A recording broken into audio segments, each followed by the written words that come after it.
بسم اللہ الرحمن الرحیم۔ السلام علیکم ورحمۃ اللہ وبرکاتہ۔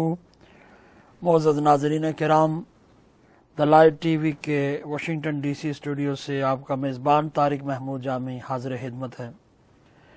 ناظرین کرام، جب ہم کلمہ اسلام پڑھتے ہیں، جب اسلام قبول کرتے ہیں، تو اس کے ساتھ ساتھ مسلمان پر کچھ عبادات فرض ہوتی ہیں، جن میں سے 4 عبادات ایسی ہیں جو فرض ہیں۔ پہلی عبادت جو کہ فرض ہے وہ ہے نماز، اور دوسری عبادت جو کہ فرض ہے وہ ہے روزہ، تیسری عبادت جو کہ فرض ہے وہ ہے زکوٰۃ کا ادا کرنا، اور چوتھی عبادت جو کہ فرض ہے وہ ہے حج بیت اللہ، اللہ کے گھر کا حج کرنا۔ آج اس چوتھی عبادت کے بارے میں گفتگو کریں گے کہ حج ہے کیا، اور حج کے جو ہیں وہ مناسک کیا ہیں۔ مناسک ان سٹیپس کو کہتے ہیں، ان عبادتوں کو کہتے ہیں اس جو ہم ادا کرتے ہیں، تو اس کو مناسک حج کہا جاتا ہے۔ حج ایسی عبادت ہے جو سرکار دو عالم صلی اللہ علیہ وآلہ وسلم نے بھی ادا فرمائی ہے، اور آپ سے پہلے بھی انبیاء نے اس کو ادا فرمایا ہے۔ اور یہ جو حج بیت اللہ ہے، یہ ماہ ذی الحج میں ادا کیا جاتا ہے۔ اس کا جو مخصوص وقت ہے وہ 8، 9، 10 کے جو ذی الحج ہیں، اس کی یہ 3 دن ہیں۔ اس کے بعد جو رمی جمرات کی جاتی ہے 2 دن ٹھہر کے، یہ بھی اس میں شامل ہے۔ تو حج بیت اللہ وہ عبادت ہے کہ اللہ کے پیارے رسول صلی اللہ علیہ وآلہ وسلم نے ارشاد فرمایا کہ حج اپنے سے پہلے سارے گناہوں کو مٹا دیتا ہے، اور جو شخص حج کرتا ہے اور اللہ اس کا حج قبول فرما لے تو وہ ایسے ہو جاتا ہے جیسے آج ہی اپنی ماں کے بطن سے پیدا ہوا۔ جس طرح نومولود بچے پر کوئی گناہ نہیں ہوتا، اسی طرح حج کرنے والے پر کوئی گناہ نہیں ہوتا۔ حج کیا ہے؟ حج یہ عبادت ہے جو مخصوص دنوں میں مخصوص جگہوں کی زیارت کرنا ہے، یعنی ماہ ذی الحج کے مہینے میں منا، عرفات، مزدلفہ میں قیام کرنا، اور پھر رمی جمرات کرنا، پھر خانہ کعبہ کا طواف کرنا، یہ ساری چیزیں حج میں شامل ہیں۔ اب حج فرض کب ہوتا ہے؟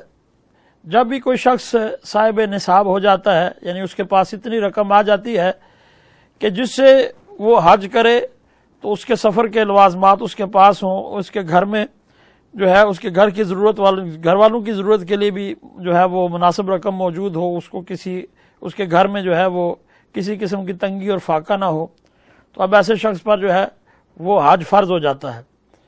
اور حج جب فرض ہو جاتا ہے تو اس کو ادا کرنا لازم ہے۔ اگر اس انسان اس میں کوتاہی کرے تو اس کے لیے بڑا سخت گناہ ہے، یہاں تک کہ انسان کے دنیا سے ایمان سے خالی ہو کر جانے کا بھی خطرہ ہے۔ اور اگر کسی پر حج فرض ہوا تو اس نے 1 سال نہیں ادا کیا، دوسرے کر دیا، یا تیسرے سال میں کر دیا، یا چوتھے سال میں کر دیا، تو یہ جب بھی ادا کرے گا یہ ادا ہوگا، حج قضا نہیں ہوگا، بلکہ جب بھی ادا کرے گا حج ادا ہو جائے گا۔ پھر اسی طرح اگر کسی نے حج کرنا تھا، حج نہیں کیا، یہاں تک کہ اب وہ معذور ہو گیا، بیماری لگ گئی، یا اتنا بوڑھا ہو گیا کہ اب حج نہیں کر سکتا ہے، تو پھر اس کے لیے لازم کیا ہے کہ اب وہ حج بدل کرائے، کسی دوسرے کو حج پر بھیجے۔ حج کے لیے فرض ہونے کے لیے جہاں نصاب کا ہونا ضروری ہے، وہاں پر صحت کا ہونا بھی ضروری ہے۔ سب سے پہلے انسان کا مسلمان ہونا، عاقل ہونا، کہ انسان عقل مند ہو، کسی بھی مجنون پر، یعنی جو ذہنی طور پر تندرست نہ ہو، ایسے شخص پر حج فرض نہیں ہوتا ہے۔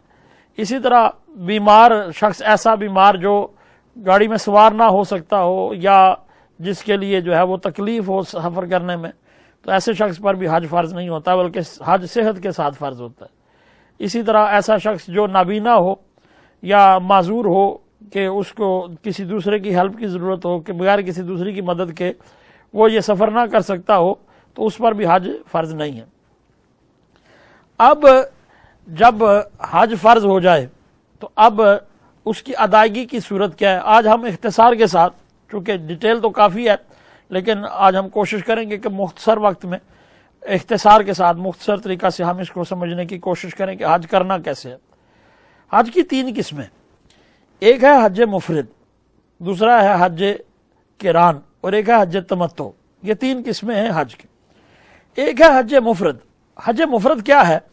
حج مفرد یہ ہے کہ انسان جو ہے وہ حرم کعبہ میں پہنچے اور احرام باندھ کر مینا میں چلا جائے۔ اس نے عمرہ نہیں کیا، بلکہ وہ سیدھا سیدھا کہاں پر گیا؟ اس نے احرام باندھا اور سیدھا مینا میں پہنچا، اور مینا میں پہنچ کر اس نے باقی مناسک کے حج ادا کیے، تو اس کو کہتے ہیں حج مفرد۔ دوسرا ہے حج تمتع۔ حج تمتع یہ ہے کہ کوئی شخص بھی وہ یہاں سے جو ہے وہ حج کی نیت سے گیا، اس نے عمرہ کیا، اور عمرہ کر کے اس نے پھر احرام اتار دیا، یہاں تک کہ جب 8 ذی الحج کا دن آیا تو اس نے 8 ذی الحج کو احرام پہنا اور مینا میں چلا گیا۔ تیسرا ہے حج قران، اور یہ سب سے افضل حج ہے، ثواب میں یہ سب سے زیادہ ہے۔ وہ یہ ہے کہ انسان جب نیت کرے تو عمرہ اور حج دونوں کی اکٹھے کرے، اور دونوں کے لیے ایک ہی احرام باندھے، یعنی جب وہ جائے عمرہ کرے، عمرہ کرنے کے بعد احرام نہ کھولے، بلکہ اسی احرام کو باندھے رکھے، احرام کی پابندیوں کو بھی جاری رکھے، اور پھر جا کر جو ہے وہ حج کرے، اور حج کرنے کے بعد پھر جو ہے وہ اپنا احرام اتارے۔ تو اس کو کہتے ہیں حج قران۔ قران کا مطلب ملانا ہوتا ہے، یعنی حج اور عمرہ کو ملانا، اور یہ اجر کے اعتبار سے سب سے زیادہ ہے، اس کا ثواب سب سے زیادہ ہے۔ اب اکثر لوگ جو پہلی بار جا رہے ہوتے ہیں ان کے لیے یہ بڑا مسئلہ ہوتا ہے کہ یہ حج کرنا کیسے ہے، اس کے سٹیپس کون کون سے ہیں۔ تو یاد رکھیے اس میں سب سے پہلا جو سٹیپ ہے وہ ہے طواف قدوم۔ طواف قدوم کیا ہے؟ طواف قدوم یہ ہے کہ آپ اپنے گھر سے چلے اور میقات سے پہلے آپ نے احرام باندھا۔ چونکہ ہم جیسے لوگ جو یورپ میں یا یونائٹڈ اسٹیٹس آف امریکہ میں رہتے ہیں تو ہم لوگ فلائٹ لے کے جاتے ہیں، بعض کی کنیکٹڈ فلائٹ ہوتی ہے، بعض ڈائریکٹ فلائٹ لے کے جاتے ہیں۔ تو جب وہ فلائٹ لے کے جاتے ہیں تو یہ کافی لمبی فلائٹ ہوتی ہے، لیکن جب میقات آنے لگتا ہے تو جہاز میں بتا دیا جاتا ہے، لائک سعودی ایئر لائن جو مسلمان ایئر لائنز ہیں وہ بھی بتا دیتی ہیں کہ آپ کا میقات آنے والا ہے، تو اس میقات سے پہلے احرام باندھنا ضروری ہے۔ اب احرام کیسے باندھنا ہے؟ احرام 2 چادریں ہوتی ہیں، اور اس سے پہلے آپ نے کیا کرنا ہے، 2 سلی ہوئی چادر، سلی ہوئی نہ ہو بلکہ ان سلی چادریں ہوں اور دھلی ہوئی ہوں، یا بالکل نہیں ہوں یا بالکل دھلی ہوئی، یا جو دھلی ہوئی ہوں۔ آپ نے سب سے پہلے جو ہے وہ احرام باندھنا ہے۔ ایک چادر کو آپ نے جو ہے تہبند کی طرح اپنے کمر کے گرد باندھ لینا ہے، لیکن اس میں یہ خیال رکھنا ہے کہ اس کے نیچے کوئی کپڑا نہیں پہننا ہے، لائک جو آپ زیر لباس جو کپڑے پہنتے ہیں، جو بنیان یا انڈر ویئر وغیرہ ایسی چیزیں آپ نے نہیں پہننی ہیں، بلکہ آپ نے صرف وہ چادر اپنے جو ہے وہ کمر کے گرد باندھنی ہے، اور دوسری چادر کو اپنے جسم کے گرد لپیٹ لینا۔ اور سب سے پہلے آپ نے کیا کرنا ہے، یہ احرام باندھنے سے پہلے غسل کر لینا افضل ہے، وضو کر لینا بھی بہتر ہے۔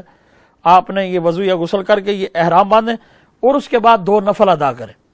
2 نفل ادا کرنے کے بعد جیسے ہی آپ نفل ادا کریں، نفل ادا کر کے، اور کوشش کریں کہ نفل جو ہے یہ سر ڈھانپ کے پڑے، لیکن جب نفل پڑھ چکے تو اب سر سے جو ہے وہ چادر اتار دیں، اور پھر اس وقت دعا کریں۔ اور دعا کیا کریں؟ اللہم انی ارید العمرۃ فیسر حالی وتقبل منی۔ اور جن لوگوں نے حج اور عمرہ دونوں کا ارادہ کرنا ہے وہ یہ کریں اللہم انی ارید الحج والعمرۃ، اور جنہوں نے حج تمتع کرنا ہے وہ بھی یہ کہہ سکتے ہیں اللہم انی ارید الحج فیسرہ لی وتقبلہ منی۔ تو یہ دعا مانگیں، اور دعا مانگنے کے بعد جب یہ دعا مانگ چکے تو اس کے بعد پھر آپ تلبیہ کہیں، لبیک اللہم لبیک لبیک لا شریک لک لبیک ان الحمد والنعمت لک والملک لا شریک لک۔ اب آپ پر جو احرام کی پابندیاں ہیں وہ شروع ہو جاتی ہیں، اور احرام کی پابندیوں میں کیا ہیں اکثر لوگ جانتے ہی ہیں لیکن دہرا دیتے ہیں۔ حج کی پابندیوں میں سے سب سے پہلی پابندی یہ ہے کہ انسان سر کو نہ ڈھانپے، نہ سر کے اوپر کوئی گٹھڑی وغیرہ اٹھائے، نہ سر کے اوپر ٹوپی پہنے، نہ امامہ پہنے، نہ اس طرح کی کوئی چیز پہنے، نہ ٹوپی پہنے، سر کو ننگا رکھے۔ پھر اس کے بعد یہ ہے کہ خوشبو استعمال نہ کریں، نہ عطر استعمال کریں، نہ پرفیوم، نہ ڈیوڈرنٹ، کوئی بھی ایسی چیز استعمال نہ کریں جس میں خوشبو ہے، نہ ہی خوشبو والا صابن استعمال کریں۔ پھر اس کے ساتھ ساتھ بالوں میں کنگھی نہ کریں، نہ داڑھی کے بال نہ سر کے بال، بالوں میں کنگھی کرنا بھی درست نہیں۔ پھر بالوں کو کھیڑنا درست نہیں، بھلے جو ہے وہ ان ایسے بال ہوں جو کو کھیڑنے والے ہوں، لیکن اب احرام میں آپ انہیں کھیڑ نہیں سکتے۔ اسی طرح ناخن کاٹنا بھی جو ہے یہ احرام کی حالت میں منع ہے۔ پھر احرام کی حالت میں آپ جو ہے وہ اپنی خاتون کے قریب نہیں جا سکتے، اپنی زوجہ کے ساتھ، یعنی کہ قریب سے مراد یہ ہے کہ نہ ہی آپ ان کے ساتھ جنسی تعلق بنا سکتے ہیں اور نہ ہی اس تعلق کے بارے میں گفتگو کر سکتے، نہ ہی بوس و کنار کر سکتے ہیں، یعنی کہ نہ گلے سے لپٹا سکتے ہیں، نہ جو ہے وہ چوم سکتے ہیں، اس طرح کا کوئی کام بھی احرام میں نہیں کر سکتے۔ پھر اس کے ساتھ ساتھ کوئی لڑائی جھگڑا نہیں کر سکتے، احرام کی حالت میں نہ کسی کو گالی دے سکتے ہیں، نہ جھگڑا کر سکتے ہیں، نہ جو ہے وہ فحش بات کر سکتے ہیں، کوئی بھی ایسی بات جو اخلاق سے گری ہوئی ہو وہ احرام کی حالت میں نہیں کر سکتے۔ اگر کیا تو اس کے بدلے میں ایک بکری حرم میں جا کر جو ہے وہ ذبح کرنا جو ہے یہ آپ پر لازم آئے گا۔ پھر اس کے ساتھ ساتھ شکار نہیں کر سکتے۔ اب تو عموماً جو ہے یہ شکار کی کوئی خاص صورت نہیں ہے، لیکن اس طرح ہوتا ہے جو کیڑے مکوڑے، مچھر وغیرہ یا اس طرح کی چیزیں، یہ آپ اپنے ہاتھ سے مار نہیں سکتے، بلکہ حرم کے اندر جو ہے ایسا نہیں کر سکتے آپ۔ یہ کچھ جو ہے احرام کی شرطیں ہیں، یہ احرام اب بندے پر لازم ہو جاتی ہیں۔ اب سب سے پہلے جس طرح کہ ہمارا طریقہ ہوتا ہے، ہم لوگ ہوٹل میں پہنچتے ہیں، سامان رکھتے ہیں، تو کچھ لوگ وہاں پر بھی غسل کرتے ہیں، تو لیکن جو اگر غسل کریں بھی تو اس میں یہ خیال رکھیے گا کہ اس میں صابن مت استعمال کیجیے گا، چونکہ صابن میں خوشبو ہوتی ہے۔ اس کے بعد آپ حرم کعبہ میں پہنچیں، خانہ کعبہ میں پہنچ کر جو ہے وہ آپ سب سے پہلے طواف کریں۔ طواف کرنے کا طریقہ وہی ہوتا ہے کہ آپ جا کر حجر اسود سے آغاز کرتے ہیں، اور حجر اسود سے آغاز اس طرح کرتے ہیں کہ حجر اسود آپ کی بائیں سمت میں ہوتا ہے۔ یہ یاد رکھیے کہ خانہ کعبہ کا طواف اینٹی کلاک ہوتا ہے، تو جب آپ طواف شروع کرتے ہیں اس سے پہلے آپ رستے میں تلبیہ پڑھتے ہوئے جاتے ہیں، لیکن جب وہاں پر آپ احرام سے جب آپ طواف شروع کرتے ہیں تب آپ تلبیہ چھوڑ دیتے ہیں، بلکہ یہاں سے آگے جو ہیں وہ مختلف دعائیں پڑھتے ہیں، سبحان اللہ و بحمدہ، سبحان اللہ العظیم، سبحان اللہ والحمد للہ ولا الہ الا اللہ واللہ اکبر ولا حول ولا قوۃ الا باللہ العلی العظیم، اس طرح کی یہ دعائیں پڑھتے رہیں۔ لیکن جب آپ رکن یمانی پر پہنچیں تو رکن یمانی سے آپ نے جو دعا شروع کرنی ہے وہ ہے ربنا آتنا فی الدنیا حسنہ وفی الآخرۃ حسنہ وقنا عذاب النار۔ اور پھر جب آپ حجر اسود پر واپس پہنچیں گے تو کوشش کریں کہ حجر اسود کو بوسہ دیں، لیکن اگر رش ہو تو ہرگز جو ہے وہ دھکم پیل کوئی کوشش نہ کریں، دھکا دینے کی، آگے بڑھنے کی کوشش نہ کریں، بلکہ اپنے ہاتھوں کو بلند کر کے چوم کے انہیں بسم اللہ اللہ اکبر یا اللہم انی اسألک علما نافعا ورزقا واسعا وعملا متقبلا وشفاء من کل داء، اس طرح کی دعائیں پڑھیں اور پھر دوسرا چکر سٹارٹ کریں۔ پھر اسی طرح جب آپ رکن یمانی پر پہنچے تو پھر وہی ربنا آتنا فی الدنیا حسنہ، یہ 7 چکر آپ نے مکمل کرنے ہیں۔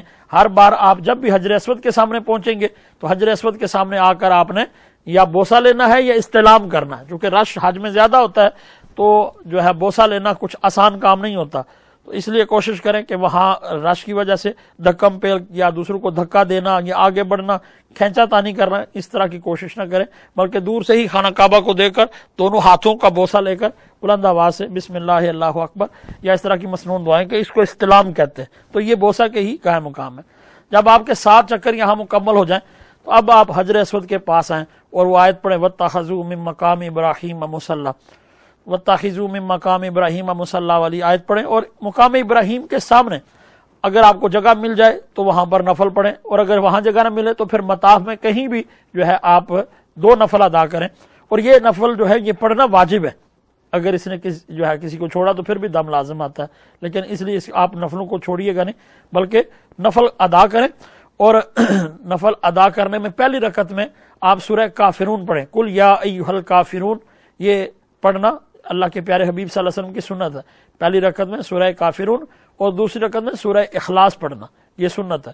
جب یہاں سے جو ہے وہ نفل مکمل ہو جائیں تو پھر آپ دعا کے لیے ہاتھ اٹھا دیں اور جو جی میں آئے اللہ کی بارگاہ میں دعا مانگے، مسنون دعائیں مانگے، ربنا تقبل منا انک انت السمیع العلیم، اور وہ دعائیں جو حضور نبی کریم صلی اللہ علیہ وسلم نے مانگی ہیں بہت سی جو ہے مختلف جو احادیث میں منقول دعائیں ہیں، اس لیے کوئی ایک مخصوص دعا مانگنا سنت نہیں بلکہ مختلف دعائیں، تو آپ کوئی بھی مسنون دعا وہاں پر جی بھر کے دعائیں کریں، اور پھر جب دعا مکمل کر چکے تو وہاں سے اٹھیں اور سیدھے جو ہے آپ جو ہے وہ زمزم کے جہاں پر پانی رکھا ہوتا ہے، پہلے تو کنویں تھے، اب وہ کنویں والا سلسلہ نہیں بلکہ آپ جانتے ہی ہیں کہ وہاں پر پانی کے کولر رکھے ہوتے ہیں، وہاں پر آب زمزم کے پانی کے پاس آئیں اور آب زمزم جو ہے وہاں سے لیں اور پانی کا وہ جو گلاس ہے وہ لے کر خانہ کعبہ کو دیکھیں، خانہ کعبہ کو دیکھ کر وہ پئیں اور جتنا پی سکتے ہیں اسے پئیں، وہ زمزم کا پانی جتنا آپ پی سکتے ہیں پئیں، اور کچھ پانی جو ہے وہ اپنے سر پر، اپنے چہرے پر اور باقی جسم پر مل لیں، یہ اللہ کے حبیب صلی اللہ علیہ وسلم کی سنت ہے۔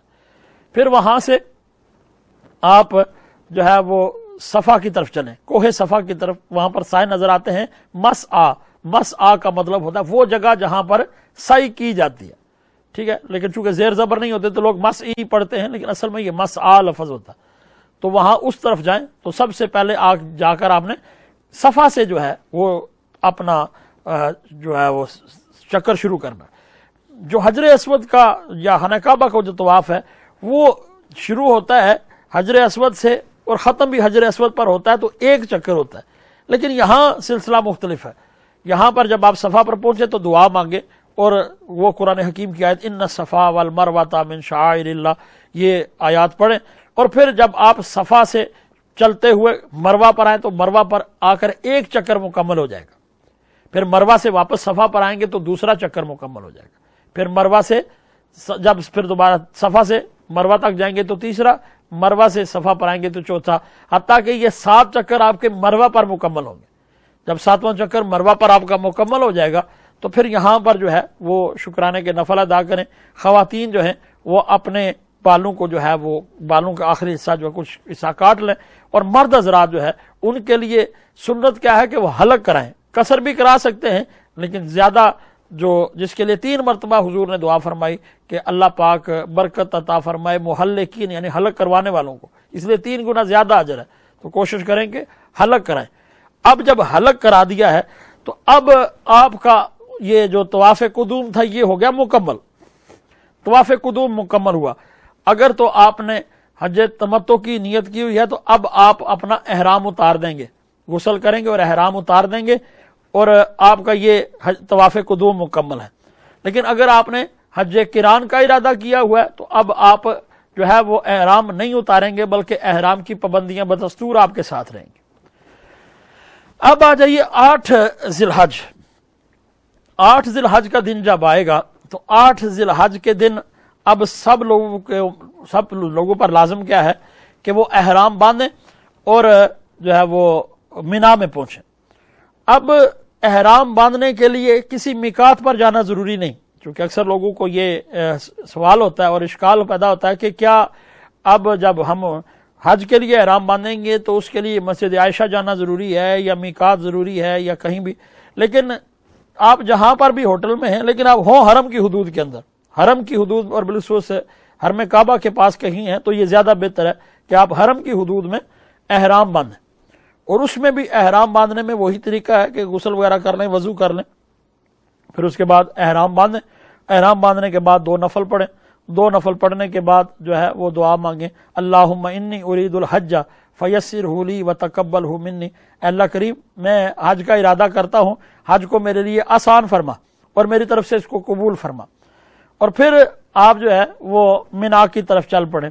اور اس کے لیے سب سے زیادہ بہتر یہ ہے کہ جتنے بھی ہوٹلز ہوتے ہیں وہاں پر انہوں نے گاڑیوں کا بندوبست کیا ہوتا ہے، اس وقت اس کے لیے جو ہے یہ مخصوص وقت کوئی نہیں ہے کہ آپ نے اتنے بجے پہنچنا ہے، لیکن افضل یہ ہے کہ آپ مینا میں جو ہے وہ زوال آفتاب سے پہلے یعنی عصر کے وقت سے پہلے آپ جو ہے وہ مینا میں پہنچ جائیں۔ عموماً ظہر کی نماز جو ہے وہ جا کر مینا میں ہی ادا کی جاتی ہے، کوشش کریں کہ آپ ظہر کی نماز جو ہے وہ مینا میں ادا کریں، اور یہی سب سے افضل ہے کہ ظہر کی نماز آپ مینا میں ادا کریں۔ اگر تو آپ کو بس مل جاتی ہے یا ٹرانسپورٹیشن آپ کو لے کے چلی جاتی ہے تو وہ بہتر ہے، لیکن اگر ایسا نہ ہو پیدل جانا پڑے تو جو کلاک ٹاور ہے اس سے جو بس جاتی ہے اس طرف ام القریٰ یونیورسٹی کی طرف، بس 6 نمبر جو بس جاتی ہے، اور یہی رستہ جو ہے وہ طائف کی طرف بھی جاتا ہے، تو اس رستے پر آپ جو ہے چلنا شروع ہو جائیں۔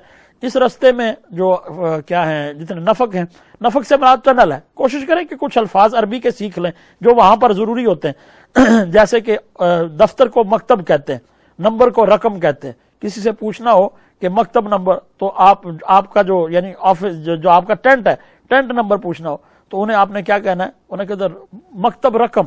ٹھیک ہے، اگر جس طرح کوئی نمبر ہے مثال کے طور پر 32 اور 34 عموماً امریکہ اور جو یورپ والے لوگوں کو الاٹ کیے جاتے ہیں، تو انہیں کہیں مکتب رقم ثانی و 33. اور 34 نمبر ہے تو کہیں 34 و 33. تو وہ آپ کو بتا دیں گے کہ یہ 34 نمبر کیمپ ہے کس طرف. چونکہ یہ حج میں بڑا پرابلم ہوتا ہے کہ زبان کا، چونکہ عرب جو زیادہ تر جو پولیس میں ہوتے ہیں انہیں انگلش نہیں آتی ہوتی اور ہمارے بندوں کو عربی نہیں آتی، اور اس وجہ سے جو ہے وہ کافی کنفیوژن لوگوں کو پیدا ہوتی ہے. جب آپ مینا میں پہنچے تو نماز وہاں پر پہنچ کر آپ نے جو آپ نمازیں پڑھنی ہیں یہ ساری جو ہیں یہ قصر پڑھنی ہیں. ٹھیک ہے، تو وہاں پر پہنچ کے آپ نے جو وہاں پر اہتمام ہوتا ہے، جو ٹینٹس ہوتے ہیں عموماً ایک بڑی تعداد ان ٹینٹس میں ہوتی ہے، لیکن یاد یہ رکھیے گا کہ یہ سارا سفر صبر کا سفر ہے. وہاں پر آپ کو نامساعد حالات کا سامنا کرنا پڑتا ہے، موسم شدید گرم ہوتا ہے، 46 48 اور کئی مرتبہ یہ 50 اور 50 سے پلس بھی ٹمپریچر ہو جاتا ہے، شدید ترین گرمی ہوتی ہے. اس لیے یہ صبر کا سفر ہے. اپنے آپ کو پہلے سے ہی مینٹلی پریپیئرڈ کر لیں کہ اس سفر میں آپ کو غصہ نہیں کرنا ہے، آپ نے کہیں بھی بے صبری نہیں کرنی ہے. یہ آپ کے صبر کا امتحان ہے. اس صبر کے امتحان کے لیے آپ نے اس امتحان پر پورا اترنا ہے، کہیں بھی بے صبری نہیں کرنی ہے. آپ جب اپنے اس کیمپ میں پہنچتے ہیں تو جو عام لوگوں کے کیمپ میں اس کی بات کرتا ہوں، جو وی آئی پیز ہیں ان کا تو مجھے پتا نہیں، میں عام لوگوں کی بات کرتا ہوں. عام لوگ جو ان کو جو رہنے کے لیے جگہ دی جاتی ہے وہ صرف 2.5 فٹ، زیادہ سے زیادہ 2.5 فٹ کا ایک صوفہ کم بیڈ ہوتا ہے، جو ہے بیڈ بھی بن جاتا ہے اور صوفہ بھی بن جاتا ہے. تو پھر وہی انسان کو دیا جاتا ہے، اور دوسرا جو صوفہ کم بیڈ ہے اس کے ساتھ بالکل ملا ہوتا ہے. یہ بہت تنگ سی جگہ ہوتی ہے جہاں آپ کو اپنا وقت گزارنا ہوتا ہے. مینا میں پہنچ کر اپنا وقت جو ہے وہ تلبیہ میں گزاریں، یہ اپنا تلبیہ اور ذکر اذکار میں سارا وقت گزاریں. پھر یہ 8 ذی الحج کی جو ساری نمازیں ہیں آپ نے اسی طرح ادا کرنی ہے کہ جماعت کے ساتھ وہاں پر ہر ٹینٹ میں نماز ہوتی ہے، جماعت کے ساتھ ادا کریں. کوشش کریں کہ اس حج کے سفر میں دوسرے حاجیوں کی مدد کریں. اگر آپ دوسروں کے لیے آسانیوں کا باعث بن سکیں، دوسروں کے لیے کوئی ہیلپ کر سکیں، کوشش کریں کہ حج کے دوران جو ہے لوگوں کے لیے آسانی پیدا کریں، نہ کہ ان کے لیے تکلیف کا باعث بنے. پھر جب یہ 8 کا دن گزرے گا، رات بھی آپ نے اسی طرح مینا میں آرام کرنا ہے. اب جب 9 ذی الحج کا دن آئے گا تو یہ 9 ذی الحج کا دن وہ دن ہے جس کے لیے آپ نے حج کے رکن اعظم یعنی وقوف عرفات کے لیے جانا. تو جیسے ہی صبح کا وقت آتا ہے تو صبح سے لے کر زوال تک یہ قافلے چلتے رہتے ہیں. اگر آپ کو گاڑی مل جائے تو یہ بہت بہتر ہے. کوشش کریں کہ سوار ہو کے جائیں، پیدل نہ جائیں، کیونکہ موسم شدید سخت ہوتا ہے. اگرچہ کہ انہوں نے جو رستہ بنایا اس میں پانی کا اہتمام ہوتا ہے، پانی کے فوارے بھی ہوتے ہیں، لیکن جن لوگوں کے ساتھ فیملیز ہیں، جن کے ساتھ خواتین ہیں، بالخصوص ان لوگوں کو چاہیے کہ وہ تھوڑا سا صبر کریں. گاڑی میں چلے جائیں، گاڑی تھوڑی سلو چلے گی لیکن آپ گاڑی میں جائیں تو یہ آپ کے لیے زیادہ بہتر ہے. تو پھر آپ جب عرفات میں پہنچتے ہیں تو عرفات میں یہ یہاں پر حج کا رکن اعظم یہ ہے وقوف عرفات. یہاں پر جو ہے مسجد نمرہ کے پاس بھی آپ کو پتا مسجد نمرہ میں جو ہے حج کا خطبہ دیا جاتا ہے. لیکن ہوتا یہ ہے چونکہ تعداد بہت زیادہ ہوتی ہے، سارے ٹینٹس میں، سارے کیمپوں میں وہ اس جو مسجد نمرہ کا خطبہ اس کی آواز نہیں پہنچ پاتی ہے. تو کیا ہوتا ہے مختلف ٹینٹس میں مختلف جو خیمے لگے ہوتے ہیں اور میں مختلف علماء جو ہیں وہ مختلف ائمہ جو ہیں وہ وہاں پر خطبہ دے رہے ہوتے ہیں. اس عبادت میں شامل ہوں، خطبہ سنیں. پھر وہاں پر رکعت انگیز دعائیں ہوتی ہیں. اس کے بعد جب رکعت انگیز دعائیں ہوتی ہیں یہاں پر تو ان دعاؤں میں بھی شامل ہوں، اللہ کی بارگاہ سے رحمت کی دعا مانگیں.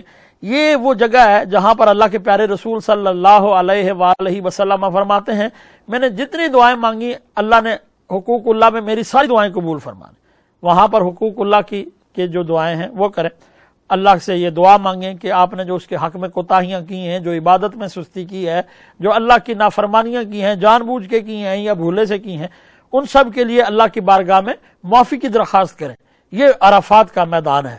یہ عرفات کا میدان وہ میدان ہے جہاں پر حضرت آدم علیہ السلام اور حضرت اما حوا سلام اللہ علیہا کی ملاقات ہوئی تھی۔ یہ وہ عرفات کا میدان ہے جہاں اللہ کے پیارے رسول صلی اللہ علیہ وآلہ وسلم نے خطبہ حجۃ الوداع جو ہے وہ ادا فرمایا تھا، حضور نے خطبہ ارشاد فرمایا تھا، جو آج بھی انسانیت کے لیے مشعل راہ ہے۔ یہاں عرفات میں اللہ سے دعائیں کیجئے، یہ وہ جگہ ہے جو اللہ کی رحمت کو متوجہ کرتی ہے۔ اور ہم نے بارہا دیکھا ہے لوگوں کو کہ شدید ترین گرمی ہوتی ہے، لیکن حاجیوں کا اللہ کی بارگاہ میں روڑنا گڑ گڑانا اس قدر پر اثر ہوتا ہے کہ وہاں پر بارش آ جاتی ہے، ٹھنڈی ہوا چلتی ہے اور پھر شدید بارش ہوتی ہے۔ اپنے رب کے کرم کو وہاں پر متوجہ کرنے کی کوشش کریں۔ یاد رکھیں کہ یہ حج ہے جس کے لیے آپ نے اپنا گھر چھوڑا، اتنا زیادہ خرچ کیا، لیکن اگر لاپرواہی میں، گپے ہانکنے میں اور ادھر ادھر کے ایکٹیویٹیز میں آپ وقت گزار دیں گے تو آپ حج کی روح کو جو ہے وہ ضائع کرنے والے ہو جائیں گے۔ لہٰذا اس وقوف عرفات کو پوری دل جمی کے ساتھ، سنجیدگی کے ساتھ اور اپنے آپ کو اللہ کے حضور حاضر سمجھ کر جو ہے اس طرح گزاریے۔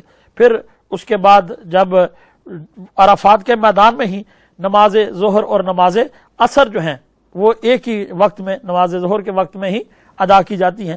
نماز ظہر اور نماز عصر کو جماعت کے ساتھ ادا کیا جاتا ہے، وہاں پر نماز ظہر اور عصر ادا کریں۔ اور اس کے بعد سنت تو یہ ہے کہ غروب آفتاب کے بعد عرفات سے نکلیں، لیکن دیکھا یہ گیا ہے کہ وہاں پر جو ہے وہ عصر کے وقت بھی جو ہے وہ قافلے چلنا شروع ہو جاتے ہیں۔ لیکن سنت یہ ہے کہ آپ نماز مغرب کے بعد جو ہے وہ عرفات سے نکلیے، اور لیکن نماز مغرب آپ نے عرفات میں ادا نہیں کرنی ہے، بلکہ آپ کی اگلی منزل جو ہے وہ مزدلفہ ہے۔ اگلی منزل آپ کی مزدلفہ ہے، اور مزدلفہ میں آپ نے نماز مغرب اور نماز عشاء کو جمع کرنا ہے، اور نماز عشاء کے وقت میں ان دونوں نمازوں کو ادا کرنا ہے۔ آپ ہرگز اس بات کا اس دن خوف نہ رکھیے کہ شاید نماز جماعت کا وقت نکل چکا ہو، بلکہ آپ جب بھی جائیں گے جماعت آپ کو مل جائے گی۔ آپ جب بھی پہنچیں گے وہاں پر 2-3 لوگ نماز شروع کرتے ہیں، اور جب سلام پھیرتے ہیں تو وہ 200-300 کی جماعت بن چکی ہوتی ہے۔ اس لیے وہاں کسی قسم کی دھکم پیل کرنے کی کوشش نہ کریں، بھائی جلدی جلدی چلیں شاید نماز یہ جماعت نکل جائے گی۔ آپ جماعت کا خوف نہ کریں، اب جب بھی جائیں گے آپ کو جماعت مل جائے گی۔ لہٰذا پوری سنجیدگی کے ساتھ مزدلفہ میں پہنچے اور نماز مغرب اور نماز عشاء کو وہاں پر جمع فرمائیں۔ اب جب نماز مغرب اور نماز عشاء یہاں ادا ہو جائیں تو اب اللہ کے پیارے رسول صلی اللہ علیہ وسلم کی سنت مبارکہ یہ ہے کہ آرام کریں، سو جائیں، استراحت کریں، نیند کر لیں۔ لیکن اگر کوئی عبادت بھی کرتا ہے تو اس میں بھی کوئی مذائقہ نہیں ہے، یہ کوئی گناہ کی بات نہیں ہے۔ لیکن حضور کی سنت کیا ہے؟ سنت حضور کی یہی ہے کہ حضور نے آرام فرمایا۔ اب مزدلفہ میں ایک کام کرنے کا اور ہوتا ہے، اور وہ یہ ہے کہ آپ نے یہاں سے کنکریاں اکٹھی کرنی ہیں۔ وہ کنکریاں جو آپ نے اگلے دن جو ہے وہ جا کر بڑے شیطان کو مارنی ہیں، یا بعد میں آپ نے جو رمی جمرات کرنی ہے، یعنی شیطانوں کو کنکریاں مارنی ہیں، وہ اٹھائی مزدلفہ سے جاتی ہیں۔ وہ کنکریاں مزدلفہ سے اکٹھی کی جاتی ہیں، وہ آپ وہاں سے کنکریاں اکٹھی کر لیں، پھر آپ سو جائیں۔ جب آپ سو جائیں نماز فجر کے لیے جاگیں، نماز فجر جو ہے اس جا کر پھر جماعت کے ساتھ نماز ادا کریں، اور جیسے ہی صبح صادق طلوع ہو جائے، جب سورج طلوع ہو جائے تو اب اس وقت دعا کرنا سنت ہے۔ اس وقت کھڑے ہو کر دعا کریں اور اللہ کی بارگاہ سے دعا کریں۔ لیکن پیارے رسول صلی اللہ علیہ وسلم نے فرمایا یہ مزدلفہ وہ جگہ ہے جہاں اللہ کریم نے میرے حقوق العباد بھی معاف فرما دیے۔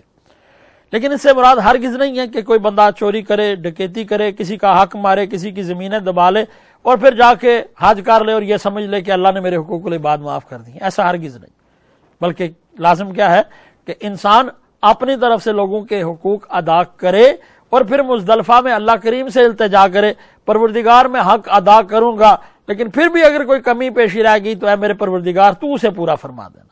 تو اللہ کی بارگاہ سے امید ہے کہ حقوق العباد یعنی لوگوں کے حق میں بھی اگر آپ سے کوئی کمی کوتاہی ہوئی ہے تو اللہ اپنے کرم سے اسے پورا فرما دے گا۔ پھر جب یہ مزدلفہ کی صبح ہو چکی ہے تو اب آپ نے کیا کرنا ہے؟ اب آپ نے دعا بھی کر لی، سورج بھی نکل آیا، اب آپ نے واپس مینا میں آنا ہے، واپس مینا میں آنا ہے، اور مینا میں آ کر مینا سے اب آپ نے چلنا ہے جمرات کی طرف، یعنی جمرہ عقبہ جو بڑا شیطان جسے کہا جاتا ہے، جہاں پر حضرت ابراہیم علیہ السلام کو شیطان نے بہکانے کی کوشش کی اور آپ نے اس شیطان کو کنکریاں ماری۔ آپ نے سب سے پہلے جمرہ عقبہ یعنی بڑے شیطان کے پاس پہنچنا ہے اور اس پر کنکریاں مارنی ہیں، 7 کنکریاں مارنی ہیں، اور یہ کنکریاں جو ہے اس طرح سیدھے ہاتھ سے نہیں مارنی، بلکہ یہ جو شہادت کی انگلی ہے اور جو انگوٹھا ہے اس کے درمیان رکھ کر اس کو مارنا ہے، ٹھیک ہے؟ اور لیکن اس میں یہ کوشش کرنی ہے کہ ہمارے لوگ جو ہے وہ آتے ہی اس کو مارنا شروع کر دیتے ہیں. اس کا نقصان یہ ہوتا ہے کہ بگدڑ مچ جاتی ہے اور آپ کی کنکریاں لوگوں کے سروں پر لگتی ہے. بلکہ فوراً نہ شروع کرے, جیسے ہی آپ آ رہے ہوں تو جمرہ آدھے سے زیادہ جب وہ بڑا شیطان آپ گزر جائیں تو وہاں پر آپ آگے آپ دیکھیں گے ساری جگہ خالی ہوگی.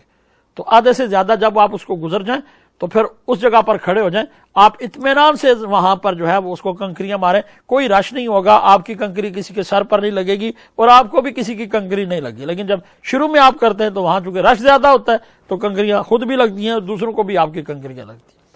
یہاں جب آپ 7 کنکریاں مار کے فارغ ہو جائیں, اب آپ نے یہ کرنا ہے کہ آپ نے سب سے پہلے اپنے معلم کو کال کرنی ہے. چونکہ ہوتا تو یہ کہ قربانی کرنا لازم ہے, لیکن چونکہ اب وہ سسٹم نہیں ہے کہ آپ اپنا جانور خریدیں اور جا کے قربانی کریں, تو آپ کا جو معلم ہوتا ہے, جو آپ کا حج کا معلم ہے, آپ کا جو حج کا ایجنٹ ہے, آپ نے اس کو کال کرنی ہوتی ہے اور اپنا حاجی نمبر اسے بتانا ہوتا ہے کہ یہ حاجی نمبر جو ہے میں کنکریاں مار کے فارغ ہو چکا ہوں, میری طرف سے قربانی کر دیجیے.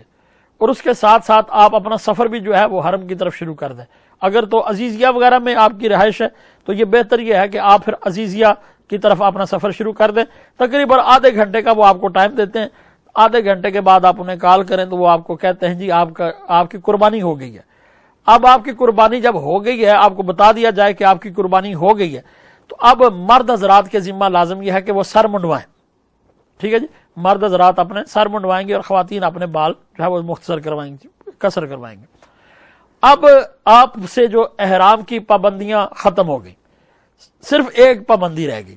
آپ اپنا احرام جو ہے وہ اتار دیں گے, یعنی حلق کرانے کے بعد اپنا یعنی سر منڈوانے کے بعد آپ اپنا احرام اتار دیں گے اور اپنا لباس جو ہے شلوار قمیض جو جس طرح ہم لوگ پہنتے ہیں, اب آپ وہ لباس پہن لیں گے. اب احرام کی صرف ایک پابندی آپ کے ذمہ لازم ہے, اور وہ وہی ہے کہ آپ اپنی خاتون کے ساتھ جو ہیں وہ معاملات زوجیت نہیں کر سکتے ہیں, ان کے ساتھ بوس و کنار نہیں کر سکتے ہیں, اسی طرح عمل زوجیت کی بات وغیرہ بھی نہیں کر سکتے ان کے ساتھ.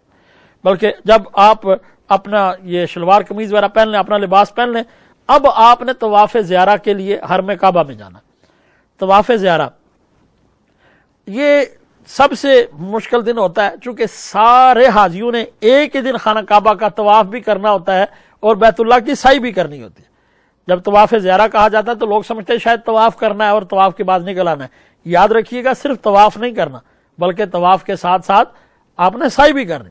لہٰذا وہاں سے جب آپ حرم کعبہ میں پہنچے تو سب سے پہلے خانہ کعبہ کے جس فلور پر بھی, دوسرے تیسرے چوتھے جس فلور پر بھی آپ کو جگہ ملتی ہے وہاں پر سب سے پہلے آپ طواف کریں. اور طواف کا طریقہ وہی ہے جو میں پہلے آپ سے عرض کر چکا ہوں. پھر اسی طرح آپ جب یہ طواف مکمل ہو تو اسی طرح آپ نے پھر 2 نفل پڑھنے, اور نفلوں میں بھی اسی طرح پہلی رکعت میں سورہ کافرون, دوسری رکعت میں سورہ اخلاص, اور اس کے بعد آپ نے دعا مانگنی ہے, پھر زمزم پینا ہے, پھر کچھ اپنے سر پر ڈال لینا ہے. پھر اسی طرح اب آپ نے صفا مروہ کی سعی کے لیے چلا جانا. صفا سے شروع کریں, مروہ پر 1 چکر, پھر مروہ سے صفا دوسرا, پھر صفا سے مروہ تیسرا. اس طرح یہ آپ کا 7واں چکر جو ہے یہ مروہ پر, یہ 3.5 جو ہے وہ چکر بنتے ہیں, لیکن ہم اس کو 7 چکر گنے جاتے ہیں. آپ وہاں پر مروہ پر چکر مکمل کریں اور پھر اس کے بعد شکرانے کے نفل پڑھیں, دعا مانگیں, اور اب آپ دوبارہ مینا چلے آئیں. ٹھیک ہے جی, اب آپ دوبارہ مینا چلے آئیں. اب آپ تلبیہ جو ہے وہ نہیں پڑھیں گے.